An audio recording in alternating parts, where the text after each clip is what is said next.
बिस्मिल्लाहिर्रहमानिर्रहीम। अस्सलामु अलैकुम वरहमतुल्लाहि वबरकातुहू। आबिद राजा चैनल की तरफ से आज मैं अपने दोस्तों तक रसूल अल्लाह सल्लल्लाहु अलैहि वआलिहि वसल्लम का एक बहुत ही प्यारा फरमान पहुंचाऊंगा। उससे पहले मैं अपने तमाम दोस्तों से गुजारिश करूंगा कि इस वीडियो को आपने आगे ज़रूर शेयर करना है और इस हदीस पर ज़रूर अमल करना है। तो शुरू करते हैं आज का लेसन। बिस्मिल्लाहिर्रहमानिर्रहीम। रसूलुल्लाह सल्लल्लाहु अलैहि वआलिहि वसल्लम का इरशाद है, मैं एक ऐसा कलमा जानता हूँ कि अगर मौत के वक्त कोई शख्स इसे पढ़ ले तो इसकी रूह राहत और इत्मीनान के साथ इसके जिस्म से निकल जाएगी। नीज़ वो कलमा क़यामत के दिन उस शख्स के लिए नूर होगा। वो कलमा है ला इलाहा इल्लल्लाहु।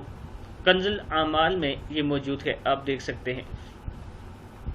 फिर सुन लें, रसूल अल्लाह सल्लल्लाहु अलैहि वआलिहि वसल्लम का इरशाद है, मैं एक ऐसा कलमा जानता हूँ कि अगर मौत के वक्त कोई शख्स इसे पढ़ ले तो इसकी रूह राहत और इत्मीनान के साथ इसके जिस्म से निकल जाएगी।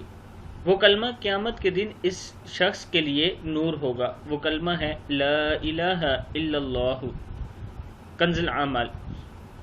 मेरे ख्याल से हर शख्स की यही ख्वाहिश होती है कि जब इसकी मौत हो तो बहुत आराम से और इत्मीनान के साथ इसकी रूह इसके जिस्म से निकले। तो आज मैंने आप तक नबी अकरम सल्लल्लाहु अलैहि वसल्लम का फरमान पहुंचा दिया। अब ये अपने ज़हन में रखना है और इसे याद भी कर लेना है और इसे आगे अपने दोस्तों तक ज़रूर पहुंचाना है। अस्सलामु अलैकुम वरहमतुल्लाहि वबरकातुहू।